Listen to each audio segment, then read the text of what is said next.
This is a relay project. Real Talk starts right now. Here's Ryan Jesperson.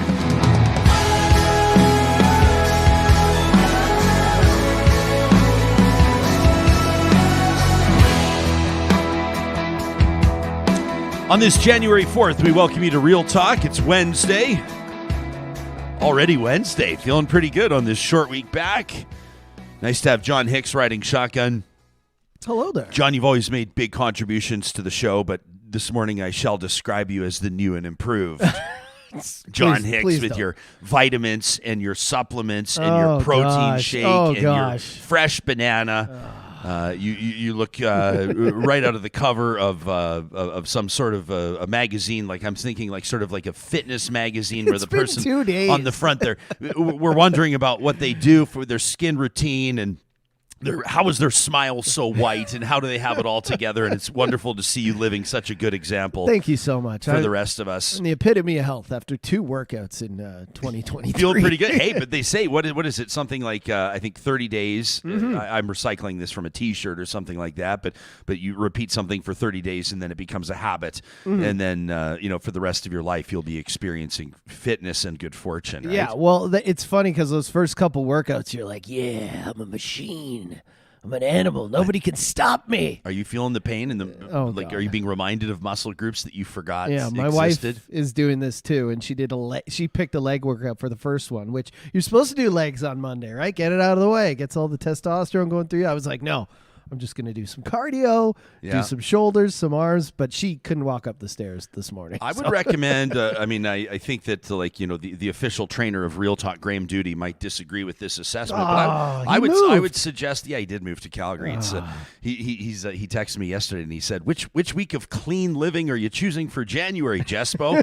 And then I got a text this morning at about 10 after 6 that said, you still haven't answered me about which week you're going to be clean living. And I went, yeah. But I was gonna say, if I was training you, John, I would recommend you only work the muscle groups that you would like to bulge under your clothing. Mm-hmm. So just become like a pecs, biceps, and shoulders guy. It's not. Don't worry about the me. legs. Nobody worries about the legs. For me, though, I was telling you, it's just it's just the age thing. Things are starting to ache here and there. Yeah. You got to stretch more. You got to do more of that. So I'm thinking more of the wellness thing. But hey, if I get a 6-pack in the meantime, just an accidental 6-pack, you're not going to complain. I just wanted to recognize you for your walking the walk, 2 days in. And I've got, like I told you, you're working on fitness and health and wellness, which both of us kind of are. Mm-hmm. Me a little bit more passively than you, and I'm working on decluttering. Mm-hmm. And there's kind of a common thread here because I do have like supplements and shakes and powders. Yeah, you told me. I don't know if I have creatine, but I have like whey powder and all these things. They've been in the storage room for several years. But I don't think those go bad. It's just powder, and so maybe I'll bring those in, and you can, you can add those to the cupboard that you're building up here. So at some point, you're going to do a dump of all your health stuff you haven't been using. But also that's kind of the toughest stuff to wrap your mind around and do. It's the toughest stuff to get rid of because you're saying something to yourself.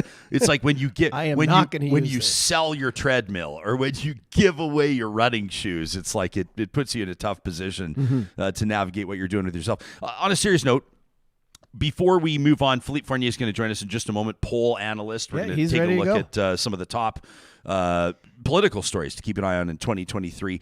We did want to mention, because this is a show, Real Talk, Real Life. This is the stuff that people talk about at pubs and bars and coffee shops and hockey rinks. Just the story of Damar Hamlin, and I know that a lot of people, you don't have to be a football fan to have this story on your radar. I know that for a fact because my wife was Googling it last night, learning about it. This is the Buffalo Bills player that essentially suffered a significant cardiac incident on the field, was revived on Monday, and there are different kind of rumors swirling around with regards to his status and how he's doing and what's going on. But I know it's a story you've been keeping an eye on. Yeah, I just, my mom texted me and said, did you see about that? She used to be a nurse, and she's just the people trying to be an expert on the situation. I don't think anyone really knows, but she said if they're out there using, a defibrillator and giving CPR, it's not good. And I looked up, apparently, how do you say it, Ryan? The thing they... You're asking me. Yeah, Como I don't know. In real life, all I know in like layperson's terms. Commodio cordis. Yeah, Commodio cordis. Is what he may have suffered, which is basically where you take a blow to the heart during, in the middle of a heartbeat. I'm not a doctor, but it's like a real fluke thing that can happen, is. right? And he's obviously this like strapping, healthy, fit guy. Had nothing, as far as we know. Anyway, the point of me bringing it up is not for us to be offering a diagnosis of what happened. Not at all. But just basically, like in the course of a tackle, in the course of a play, all of a sudden the guy collapses and goes down. Did not look good. A lot of people are talking about, back in the day, NHL Hall of Fame defenseman Chris Pronger taking that when he's in St. Louis, taking that slap shot to the chest and going down. And I saw that Pronger tweeted at Damar Hamlin, or tweeted about this anyway, saying that he hoped that there could be a similar outcome in that circumstance. This feels like an eternity ago, but Pronger, that was game 2 of a series against Detroit. He was back playing in game 3. Yeah. And Pronger was on Twitter yesterday answering some questions from fans and just from curious, people, all the reporters were chiming in like, Mr. Pronger, can we get an interview on this? Would you talk about? He didn't appear to be wanting to talk too much about it, but aside from his post where he said that he received obviously great medical attention on the ice from the trainers of both teams, which is oftentimes the way it goes in a serious incident. Said he wore a heart monitor for 24 hours, and then he was back playing in game 3.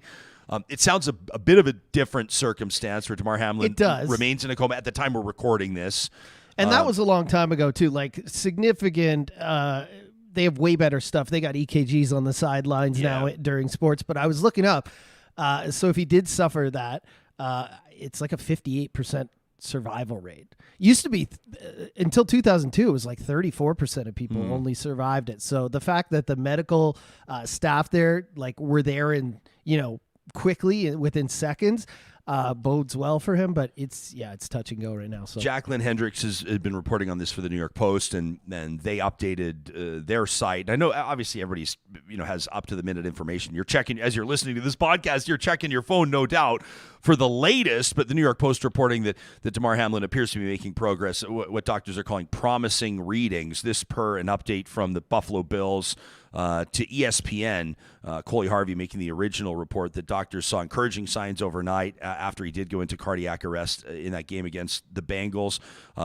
They can't go into specifics, but they're saying that he remains sedated and in critical condition in the ICU at the University of Cincinnati's Medical Center. Wild to see. I mean, I even saw the Buffalo Sabres, the National Hockey League team, Tage Thompson and Alex Tuck and all of them showing up to their game last night wearing T-shirts in support of their Buffalo Bill. Great to see. I think the main thing is, though, like even right now, we don't know what's good. We're not trying to diagnose this thing, and I think a lot of his friends and people have been saying stop tweeting thinking exactly what's going on, because nobody really does. So. What's driving me nuts is the people that are making it about the vaccine and about COVID. It's getting to the point now where you remember we literally have video of him taking a blow to the chest. It doesn't matter to these people though, right? I mean, science never mattered to the anti-vaxxers, and so Drex, the radio personality out of Vancouver, joined us 10 days or 2 weeks after his heart attack back in December. You should check that interview out if you didn't hear it.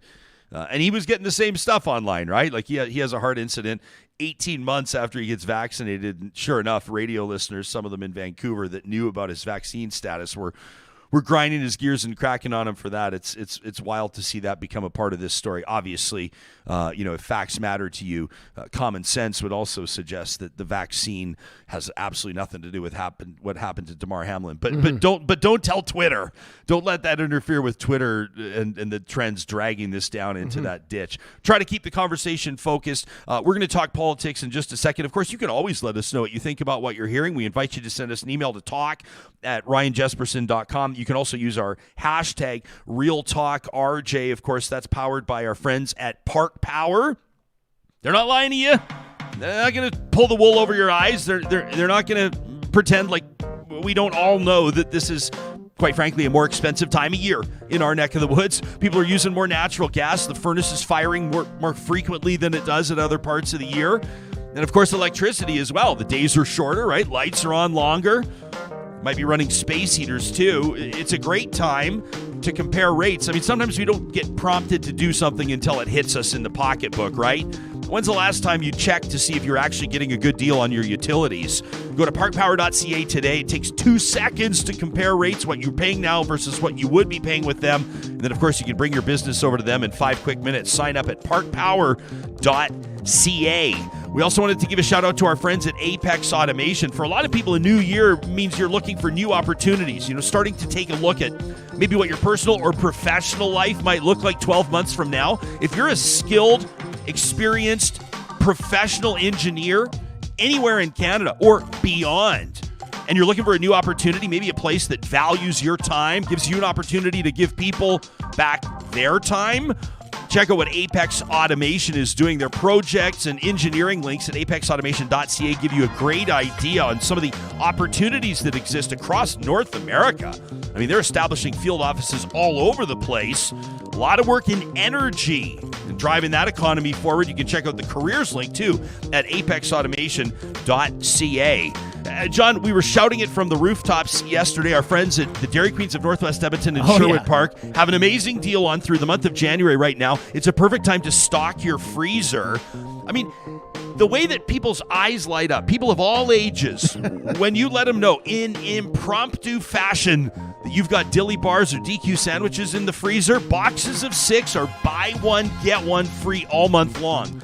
That's right, the Dairy Queens in Palisades, Nemeo, Newcastle, Westmount, and Baseline Road. Buy one box of DQ sandwiches or dilly bars, get the second box absolutely free. Let them know that Real Talk sent you. Oh yeah, it's true. And I got those 2 gift cards in my stocking that I got to use from DQ. Thank you to them for sending those over. That was the Cardinal and Lieber families, family-owned DQs.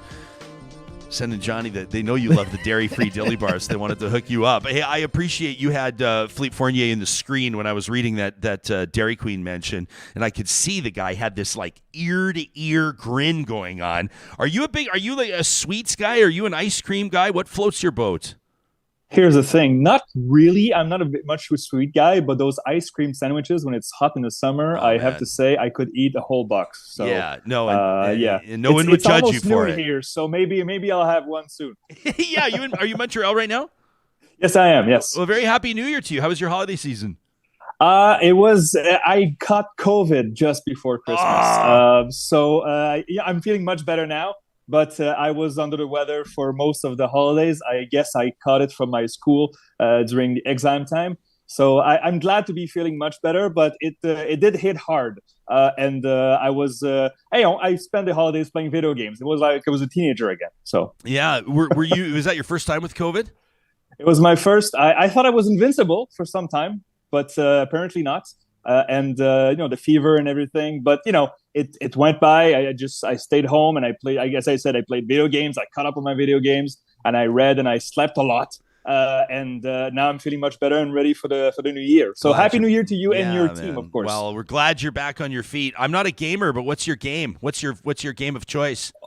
Anything that's open sandbox, Grand Theft Auto, Far Cry, all these games that you can just roam around and explore.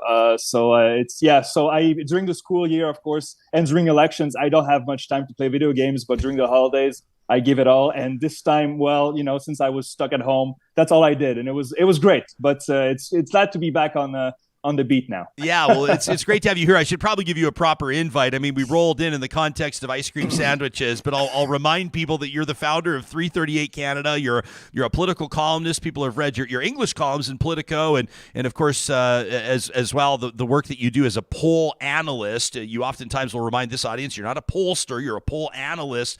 You also happen to be an astrophysics professor, so you got a lot going on.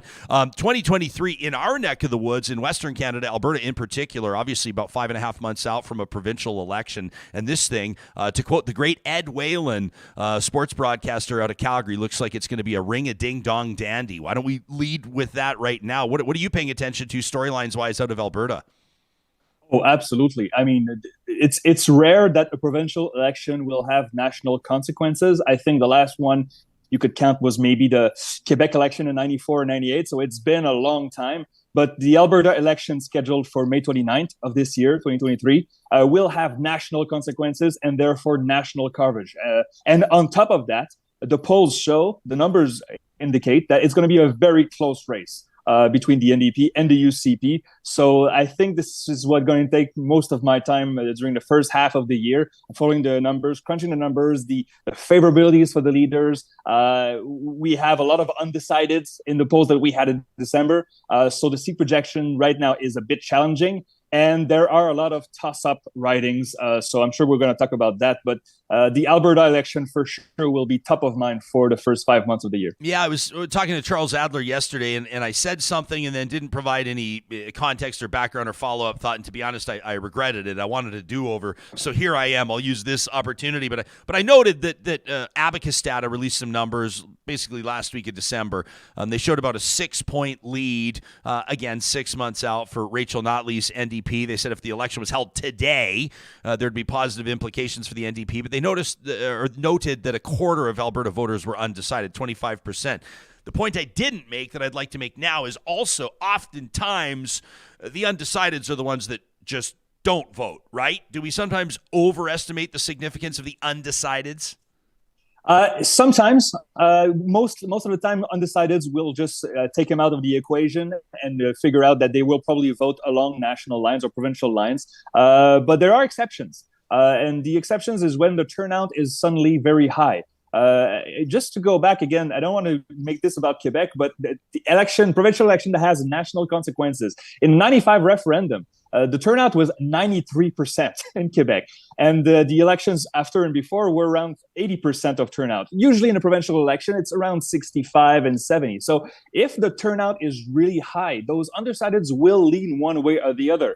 I seem at first pessimistic for the NDP because looking at those numbers, I see it's a dead heat between the NDP and the UCP, meaning that the UCP has not bled enough support to the NDP to make it a sure thing.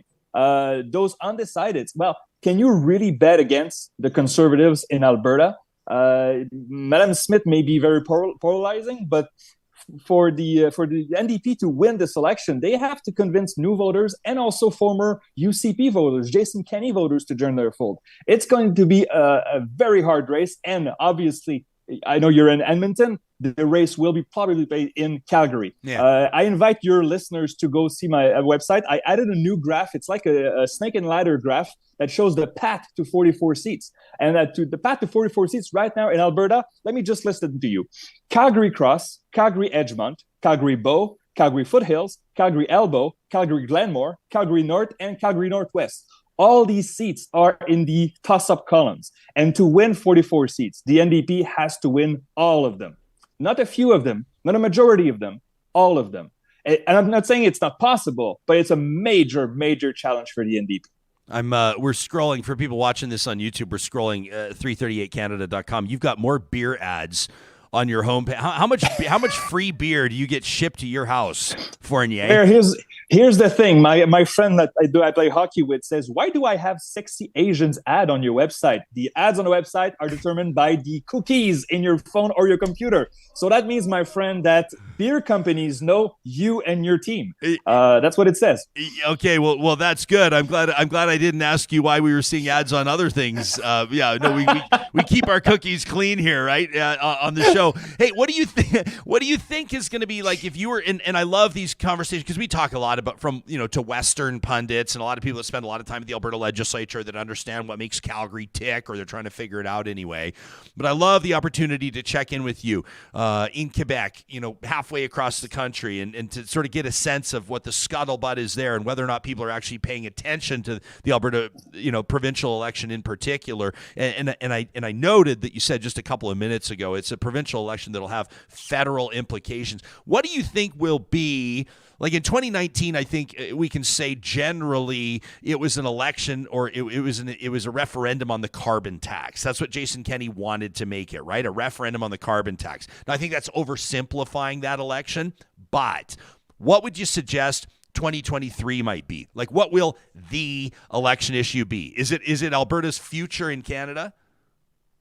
It could be. I mean, this is what Danielle Smith seems to be wanting with their Sovereignty Act. I know it's very problematic, but it's not overly disliked by many Conservatives in Alberta, according to the numbers. I mean, and not the people I talk to, of course, but according to the numbers. And if if the UCP really wants to go down that road, we've lived this in Quebec. It creates a lot of uncertainty. Of course, it creates a lot also of nation building. You can get a lot of people behind. You can get people excited about it. I mean, take the Ontario election last June. It was such a snooze fest. It was a bore. And the result, 43% turnout. When elections are exciting and when they're about something, usually the turnout goes really high. And it makes a difference. And what can be more exciting, or at least it gets to your sentiment of belonging, of identity.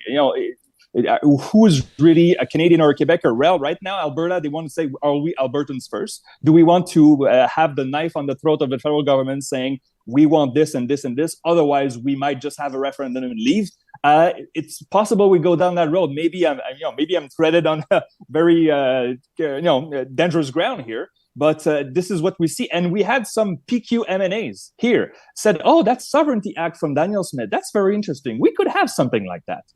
So perhaps she planted some seeds for other separatist movements in Canada. Yeah, I mean, people are writing books about the Alberta-Quebec case study, and it's a fascinating one to keep an eye on. I don't think it makes any political sense for Danielle Smith to try to turn this into a referendum on Alberta's future in Canada. There was, during the most recent municipal elections, the provincial government did throw something on the ballot to sort of get a sense of where people were at. But I think to turn it into an election issue feels like a losing play for me. I think that's something more that Rachel Notley would have to turn this into, don't you? It's possible. Again, I will wait on the new numbers, but so far, the Sovereignty Act was introduced in November, was debated, and it was presented. I think it became law in early December, and the polls that we had after showed the NDP and the UCP tied. So it hasn't sunk the UCP.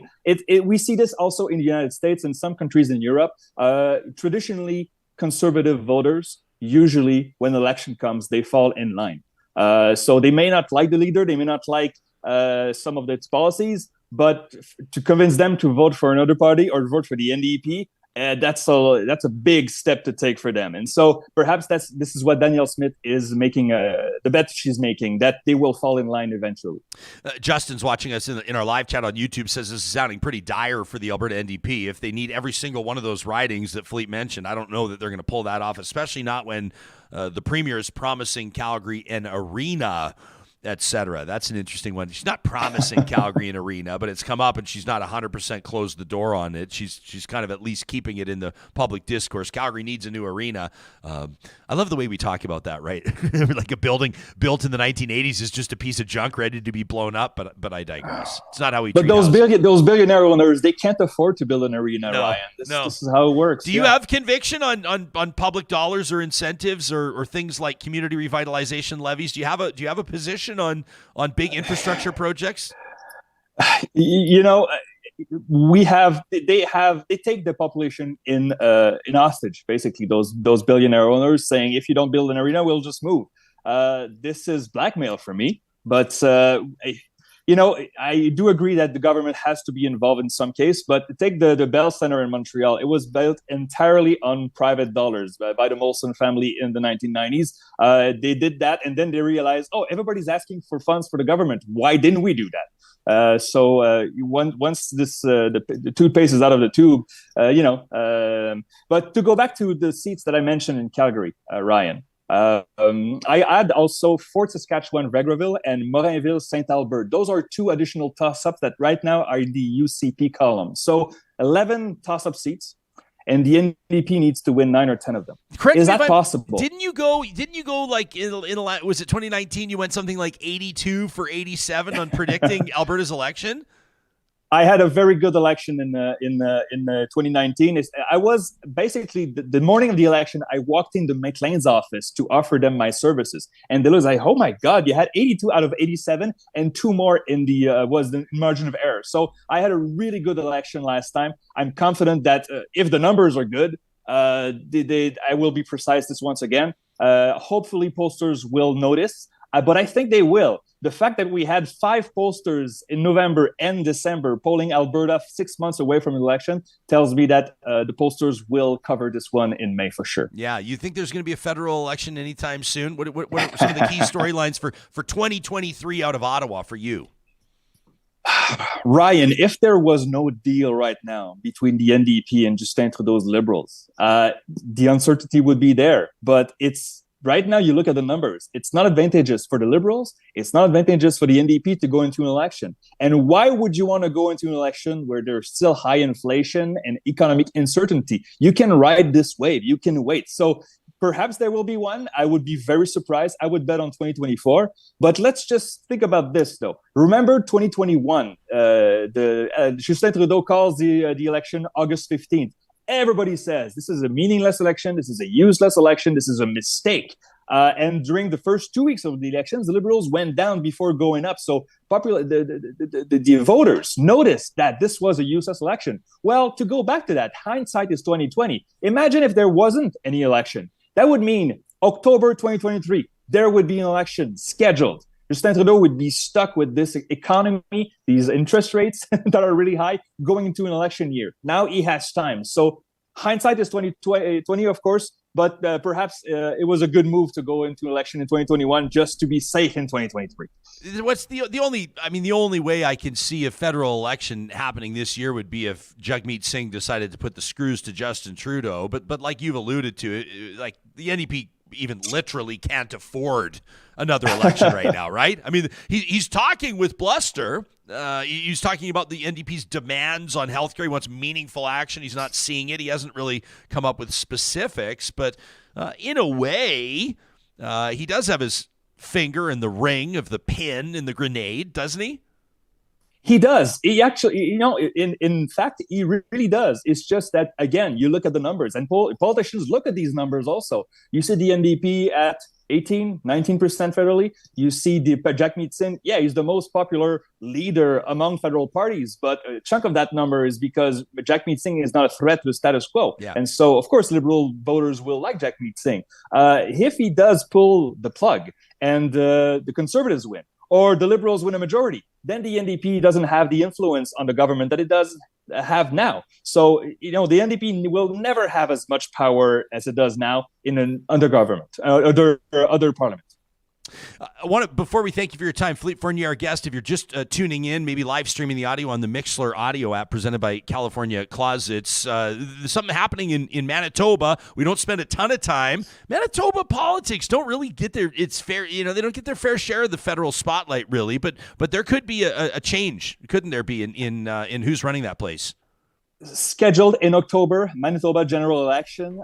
We have one of the least popular premier in the country in Miss Stephenson, leading the PCs, the Manitoba PCs. And every poll that we had in the last year shows that Webcanoe's NDP is leading, and leading big, especially in Winnipeg. So, again, we're 9 months from the election, so we have to be careful. But it's possible that the Manitoba goes orange by the end of the year. And just to think about this, Ryan, if, let's say, Rachel Notley pulls this off, it's possible that at the end of 2023, 3 of the 4 Western provinces will be led by NDP governments. So perhaps some changes in Western Canada. We'll have to look at the numbers throughout the year. It's going to be very interesting.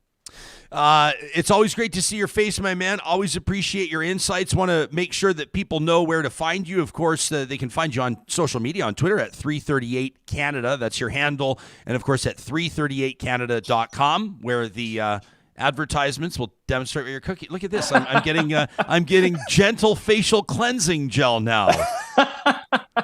Paris Velvet Nourishing Cream with saffron flowers. Okay. And of course, some of Canada's best polling analysis from Philippe Fournier. Thanks for doing this, pal. Good to see ya. All right. There we have it. Live from Montreal, Philippe Fournier. He's got us thinking about ice cream sandwiches, beer, and politics. I like it. That was good. That guy's, you know what? I can appreciate, like, sometimes people's brains start to numb a little bit when you talk polling numbers. Mm-hmm. Because there's just a lot of numbers. If your brain works like mine, there's a lot of numbers swirling around. It's hard to keep focus. I just want to know, like, I think that's everyone, yeah. Who's leading, by how much, and why? Yeah. Where are the upsets coming? Where are the upsets coming, and what are going to be the key issues for that campaign? But a guy that accurately predicted 82 out of 87 ridings pretty impressive in an election. Yeah. I've tried to it's fun if nothing else when there are elections. I try to tweet out my projections on how I think they're going to go, and I'm always way off. I know. Yeah, I'll be like 15, 20 seats off. You never know, but like they say, that's why people go to the polls. In just a second, we're going to check in with a couple of assistant professors at Athabasca University. What does Taylor Swift have to do with highest earning entertainer of 2022, by the way? Did you see that? She earned almost $70 million. Yeah.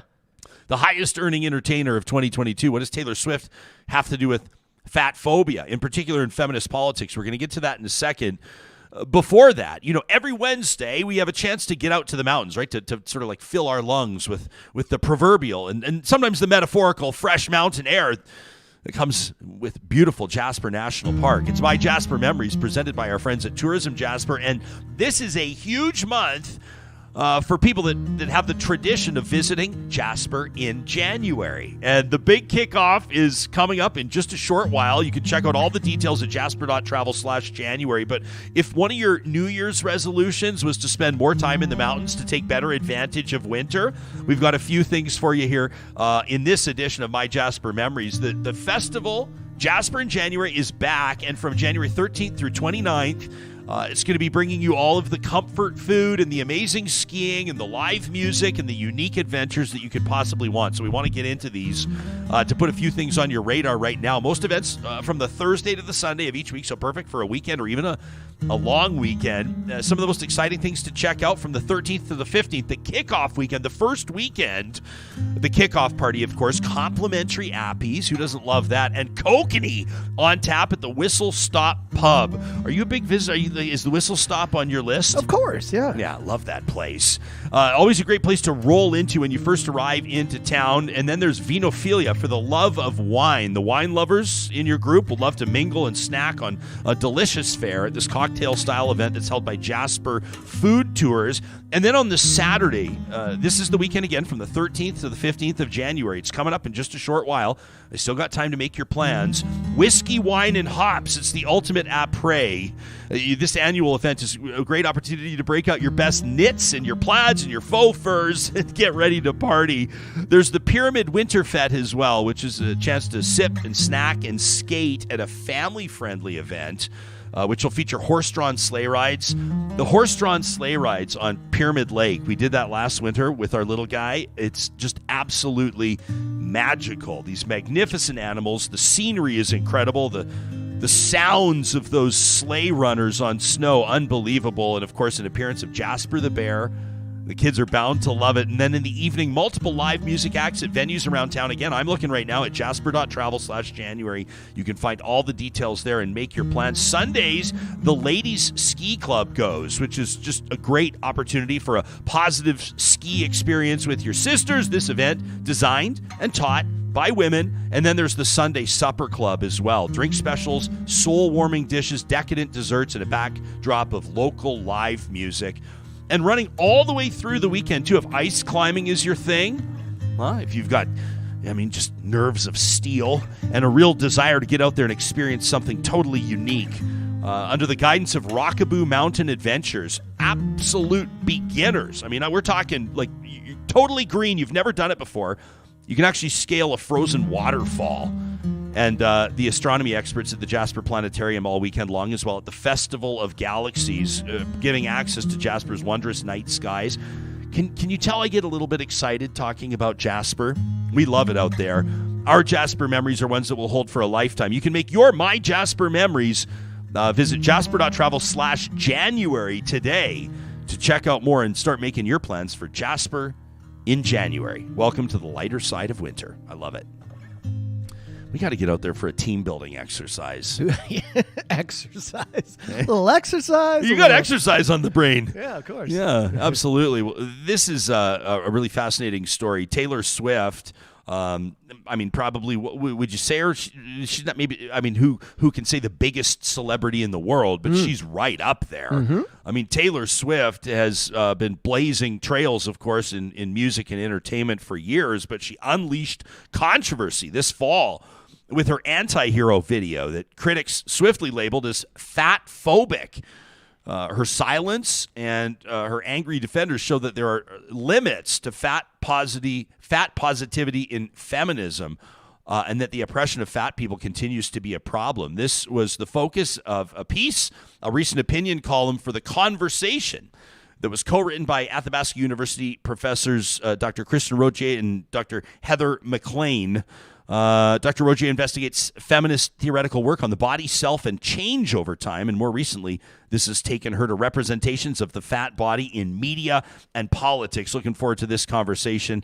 Meantime, Dr. McLean, an assistant professor in environmental studies and human geography at Athabasca U, currently researching the gender, race, and class implications of gentrification on precarious work in small cities across Western Canada. It's wonderful to see you both. Happy New Year to you, and thank you for making time for us this morning. Kristin, am I pronouncing is it Rodier? Am I pronouncing that correctly?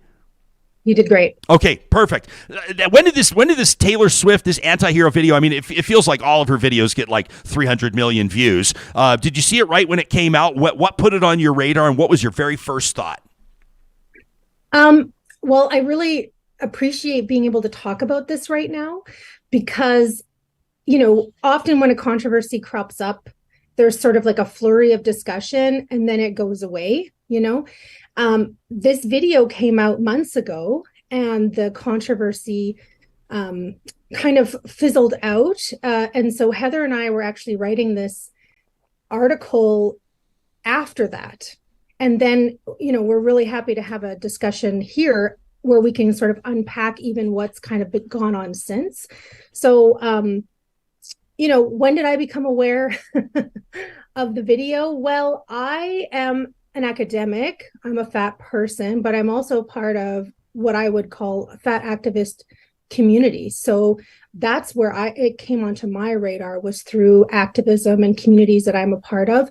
People said, hey, there's this video. It uses the term, a term that many of us are working to take a lot of the charge away from and use it more as a neutral word.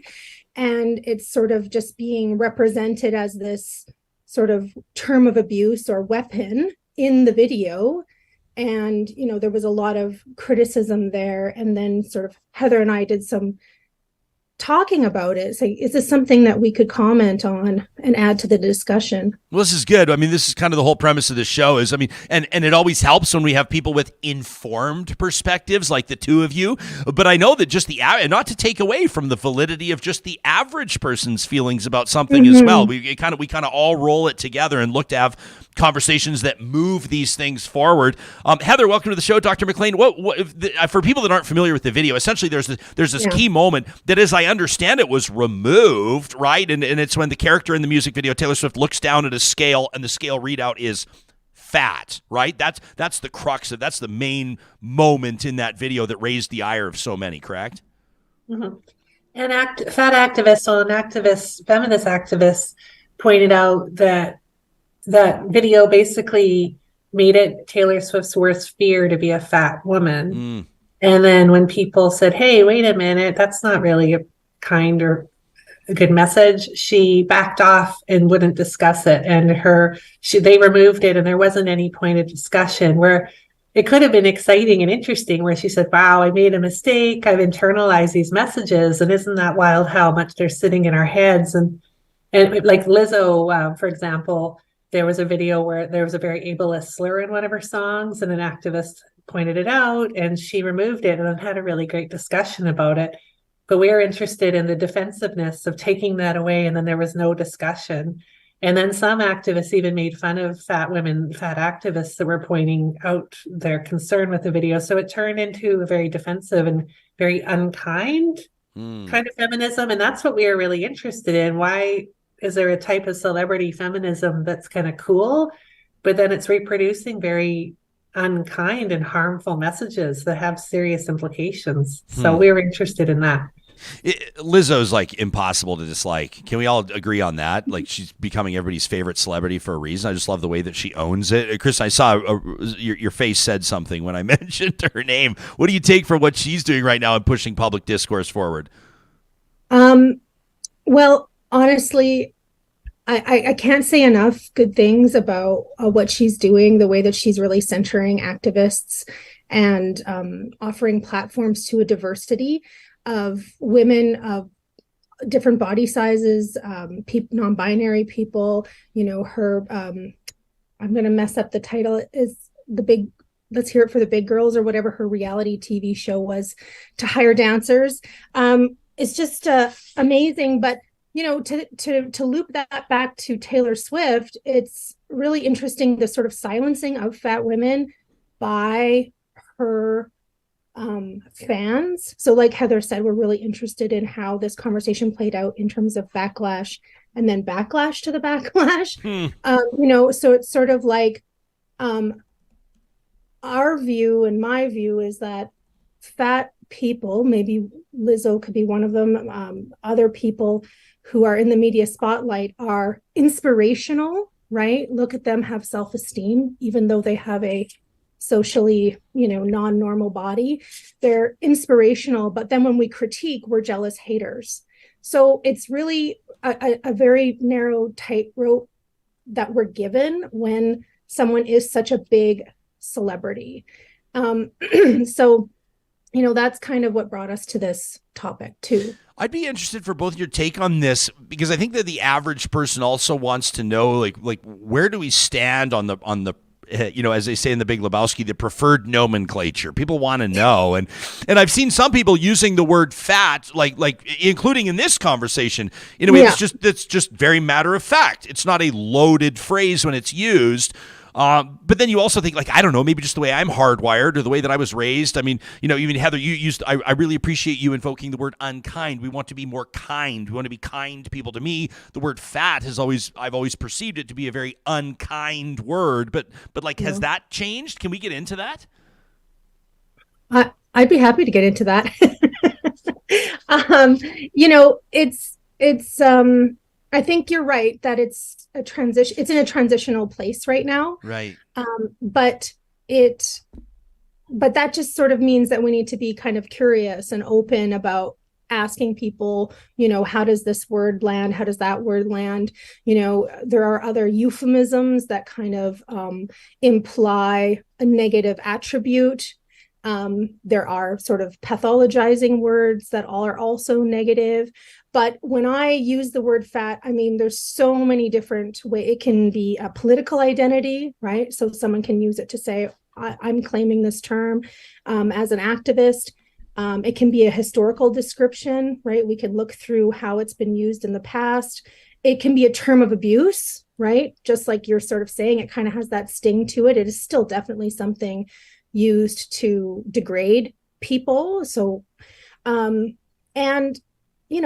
there's been fat activist work for over 50 years trying to take some of the power out of the word and make it more like tall, short, other bodily descriptors. Yeah. I mean, you're right. Why wouldn't it be tall, short, fat, skinny? But it's just some words just feel more loaded than others, probably because those words have served as weapons for so long, right? Right, Dr. McLean? Yeah, precisely. And as we try to, we follow a bit in our article, these words are loaded with Black feminist scholars and activists point out, and women of color. These are loaded with a real appreciation of a very specific type of Eurocentric and white body. They're very loaded around class issues, around ability. There's a lot of radical disability activists that point out the fatphobia. And fat as a negative term is loaded with very ableist connotations. So when I say unkind, it's harmful, but it's loaded in a very kind of white supremacist, a very specific type of idealizing a white thin body, and these messages have these larger histories, which we think for, again, someone like Taylor Swift that is creating this celebrity feminist image she should really take seriously and unpack these things. It could be a really great learning moment for us to really think about the shame and the weight around these words. And they're really loaded around class, ability, race. Yeah, I agree with you. Like these moments can serve as an opportunity. There's some discomfort, right, that comes with and there's probably a degree of discomfort for Taylor Swift, maybe a degree of discomfort for the video director or for the art director or whatever, or maybe they're sitting there going, yes, this worked exactly how we'd hoped, and everybody's talking about it, and it's generating a lot of buzz, and millions of people, hundreds of millions of people are talking about it. For the two of you, like if we zoom this out, really big picture, considering your research and your personal perspectives, and again, I want to remind people that they can check out your piece at theconversation.com, what Taylor Swift's anti-hero controversy can tell us about fatphobia and feminist politics.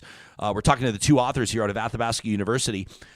Where would you like the conversation to go? Like we can't help. It's the first week of January, so a lot of our talk is like where we move forward or what we take into a new year, what we focus on or how we better ourselves.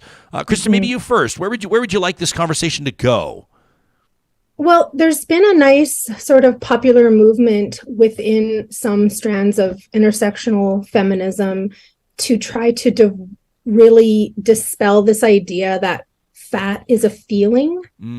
So to really think about fat more in a neutral way to describe a certain kind of embodiment or a certain kind of political orientation, whereas people will say, oh, I feel fat, right? And there's lots of sociological research around this that says what the person really means is they feel bad, they feel like they're they won't be socially valued, like they won't be attractive and so on. And we're really sort of trying to, I would like to push that movement forward to really divorce this idea that, or to reinforce the idea that fat is not a feeling. And because when you say, I feel fat, and that means bad, you're basically saying it's bad to have a fat body, and people who have them should feel bad. So divorcing some of that as well. I would like to see feminism move forward in a more sort of collective way, because a lot of what was in response to the critique was people saying, well, this is how she feels. And she's talking about her body and how it, fat phobia affects her, right? But, fat phobia doesn't just affect one individual and then have an individual story, right? It actually is a system.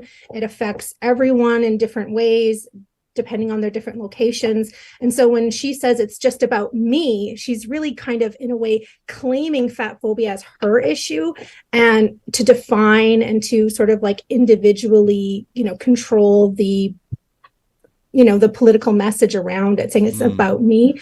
And I really think that that's dangerous. I did see there is an interesting point here. AB is watching us and chimes in on the live chat on YouTube and says maybe Taylor Swift was trying to convey her own body image or maybe body image issues in her music video. Like slim women, says AB, can have body issues as well.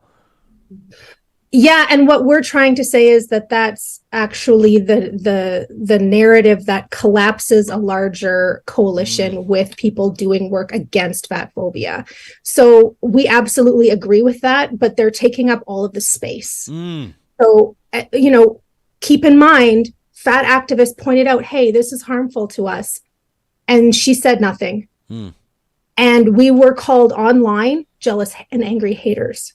So that doesn't seem very coalitional to me. That seems like thin women taking up the space to talk about fat phobia. So we definitely agree that that's what she was saying. But it's a matter of who takes up the space and silences others. I think Heather has something there too.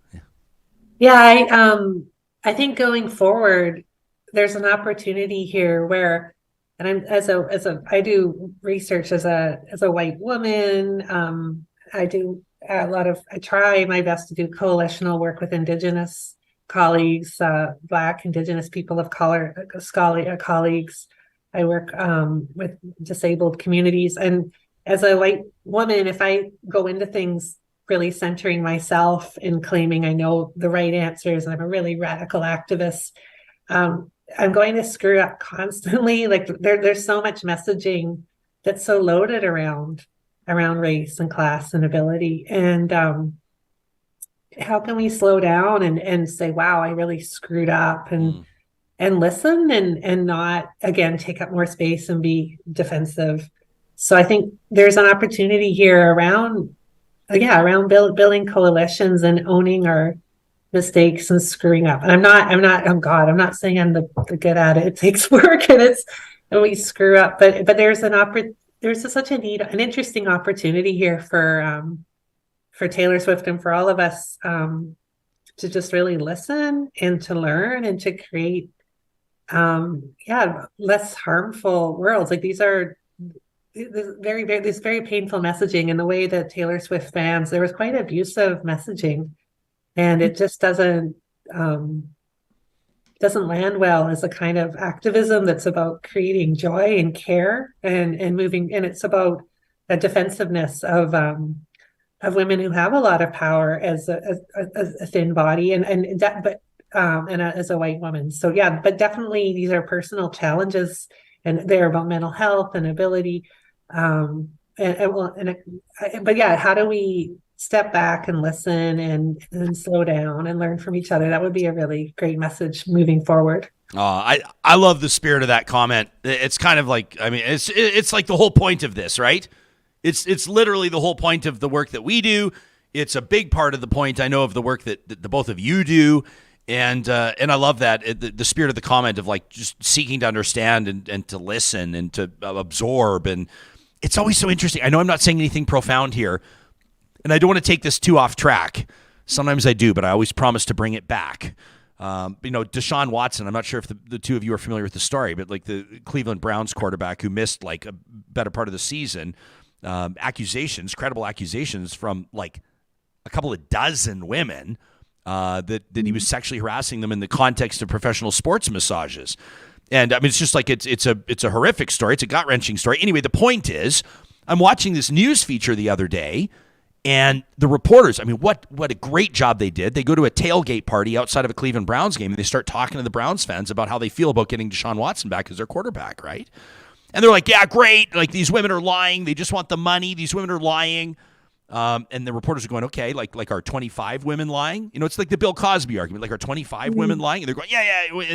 And then the reporter asked this one guy, he says, how would you feel? He says, would your opinion change if your sister or your cousin, your girlfriend was one of those that was accusing Deshaun Watson? And the response with a straight face was, well, I'm a Cleveland Browns fan, so probably not. And my jaw just dropped. Like, he's a Cleveland Browns fan, which means they get their quarterback back, so it doesn't bother him. And in a context like this, I think even, and I don't want to oversimplify what's happening here, but you get people, when it comes to like someone with the immense celebrity power of like a Taylor Swift, there can be divisions within the fan base, right? Where some people, it's like she can do no wrong, or some people aren't interested in that conversation, or they're not interested in the discomfort. And we see, I mean, Kristin, in particular, what you're telling us, how that can play out when people are attempting to move a conversation forward. Yeah, I mean, I think that, she's a really big target. And so from one direction, it could be like, well, of course, we can find political problems with Taylor Swift's work. Like, that's not very sort of hard. But at the same time, we learn a lot from the defenses. So I don't know the football story that you're talking about. I'm just taking that for what it is. But, my interest would also be in that response around like what kinds of identities are being upheld in that response. And, looking at sports and masculinity and how that all works with victim blaming is really interesting. And you can sort of look at the analogy here around sort of what Heather and I have been working on around sort of like white innocence. And so how can Taylor Swift both be so beloved, but also make mistakes? Yeah. And if she had on her platform said, you know what, everyone, I'm hearing this critique. I was creating art from a place of my own voices of internalized fatphobia, which have been harmful to me. And because of that, I just sort of wasn't thinking about what airing that internalized fatphobic message would do to others who live in bodies that are picked out by that fatphobic message. And if she had, expressed solidarity with people who are experiencing discrimination in healthcare, career, a lot of violence. Some of the work I'm doing right now is on sexual violence against fat women and how those victims are dismissed differently. If she had expressed a little bit of solidarity and just sort of said, I'm going to learn from this, we could have shifted some of the conversation, and her supporters would have, I think, potentially opened their ears a little bit or absorbed some of that. I want to also just recognize here, I do my best to keep an eye on the live chat through conversations like this because it resonates with people. It gives us a sense of how it's landing with the audience, right? And when we reference zooming out or getting a sort of a wider angle lens on this, and it's resonating with audience members like Brenda, who says, she says there's a lot of stuff happening in healthcare too. She says some healthcare workers can certainly judge people based on our size. She says, I have felt it personally during a hospital stay. So the conversation here, I mean, regrettably, Brenda's had that experience, but obviously the conversation we're having here applies to so many people in so many different contexts, to state the obvious. Yeah, no, that's why, again, Kristin really focuses this on her work, and we have really great conversations, just small, microaggressions play out a lot, even in our workplace. I was working as a professor in Scotland, and I remember some of the progressive white feminist professors I worked with making fun of the food. We had an event with catered by these working class Scottish women, and there were different carbs. It was really yummy food, but a lot of quips about how heavy the carbs were and don't eat too much, but just these little comments. So students are picking up on this, and the women who made the food are working up on this and are picking up on this, and just like these comments about kind of patrolling one another's bodies, it creates a very hostile work environment, and it's a very specific valuing of a certain type of body as the professional woman, and an undermining of, in that case, these working class Scottish women in the community we worked with, and with students some who identify as fat students. And there's just this, again, I don't want to, when I say kind, I mean larger, very harmful, and these are very specific types of bodies, and it's a very controlled way of living. It's a very punishing and this is a type of internalized patriarchy or misogyny and class and race issues, but it's just really it looks like wellness and health and these healthy people, but just this kind of banter and chatter can play out in the workplace. It's really stigmatizing. And I had students come to me really, really upset at these kind of events, hearing you're eating a plate of food and just the chatter and how easily we can hurt one another. So I think there's such great opportunity here to really learn and to support one another. And again, someone like Taylor Swift, who's branding a type of feminism, I think it'd be really cool to step back and to listen and learn and have a broader discussion rather than just shut down and make the activists out to be the angry ones, the haters. So, yeah, can I build off? Of course, Doctor. Yeah. Yeah, and I just really appreciate Brenda's comment because, we're taking aim at a really big target here, right? We've got a music video. There's a controversy. It's a representation. It's art. But the reason why we're there is because it's an opportunity to advocate for the kinds of things that Brenda was bringing up in her comment. Because what happens in this conversation is people there's a sort of upsurge of fat activist critique said, hey, this is harmful from our, communities of activism. And when that gets smacked down, it's that missed opportunity to say, you know what, we need to talk about fat stigma in healthcare. We need to talk about how, there's a joke in fat activist communities where you go into the doctor with a broken arm and you're told to lose weight, right? Right. It is just, there's so much work to be done in healthcare and improving outcomes for people. And we can't even get to that conversation if we're dismissed as angry haters when we talk about. And so the idea is that Taylor Swift and that kind of critique is kind of claiming fat phobia as their issue, which then sort of puts these boundaries around where we're allowed to bring the conversation. There's amazing work by people of color, fat people of color, who are talking about how fatness plays a role in racialized police brutality. There are new scholarly works on this, and we can't get that message, or we can't. It's more difficult to get messages about violence, about healthcare, about economic oppression into the sort of political discussion if in the small places where it does come up, we get immediately smacked down. So there needs to be more space. You can check out this piece at theconversation.com, what Taylor Swift's anti-hero controversy can tell us about fat phobia and feminist politics. It's co-authored by our guests this morning out of Athabasca University, Dr. Kristin Rodier, who you just heard, and Dr. Heather McLean. Thank you for advancing meaningful conversation. Thank you for pushing us into areas of, in some cases, what can be discomfort. Thank you for enlightening us. Thank you for pointing us in the right direction. And for some people, this will be the first that this issue's on their radar. For people that may have an interest in talking about this, but maybe didn't see what Taylor Swift put out in the fall, this could be the first time they're hearing it. We really are grateful for your time here this morning. Thank you. Thanks for having us.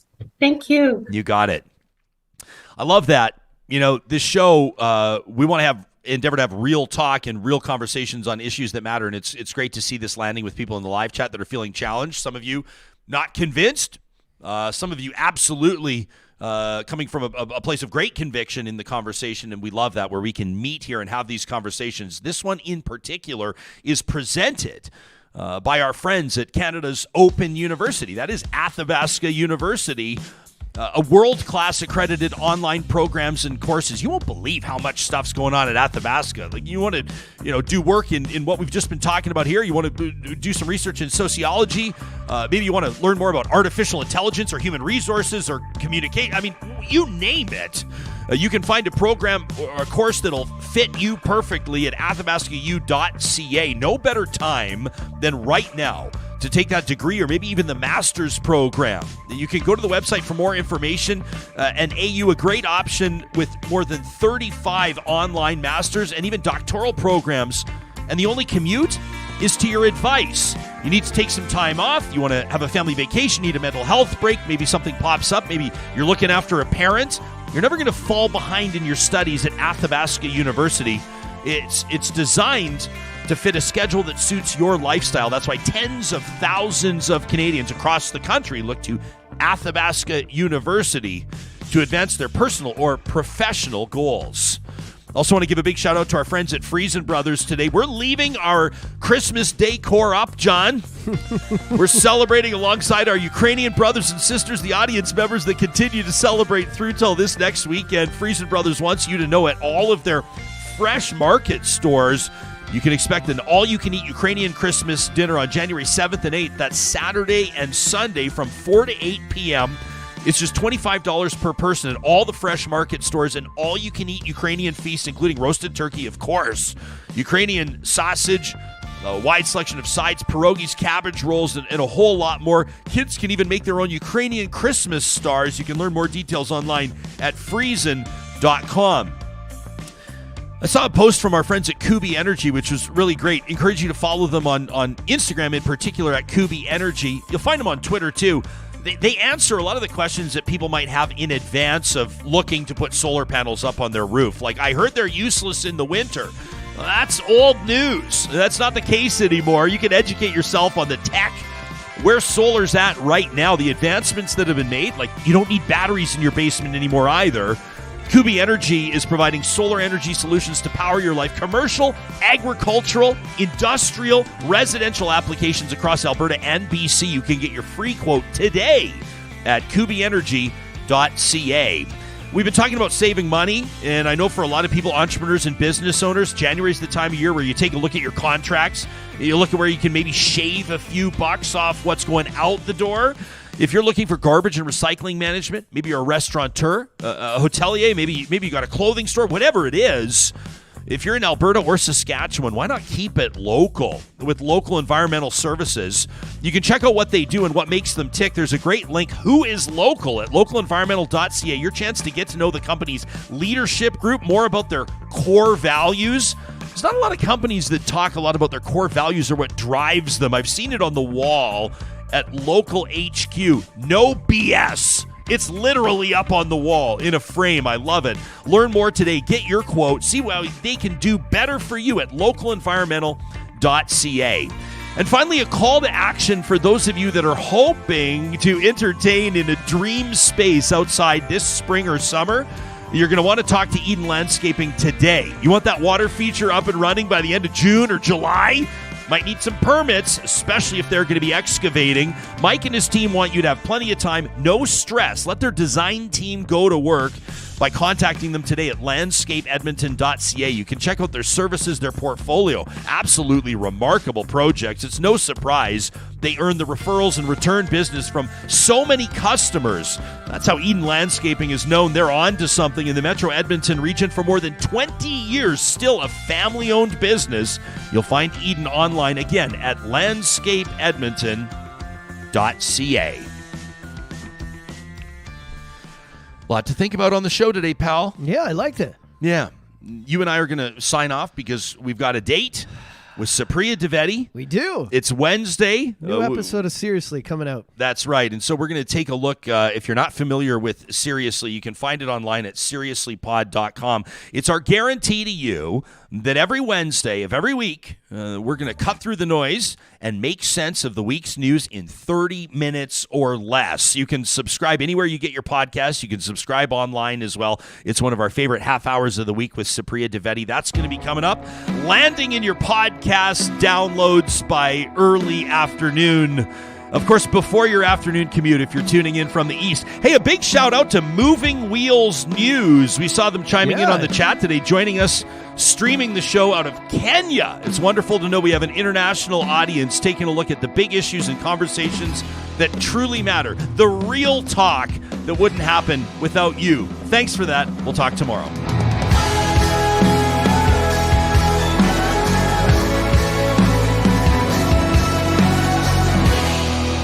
Real Talk is hosted by Ryan Jesperson, executive producer Josh Dunford, technical producer John Hicks, general manager Katie Cook-Chivers, account coordinator Lawrence Derlego, human resources Lena Shepard, website design Mike Johnston, voiceover by me, Carrie Skelton.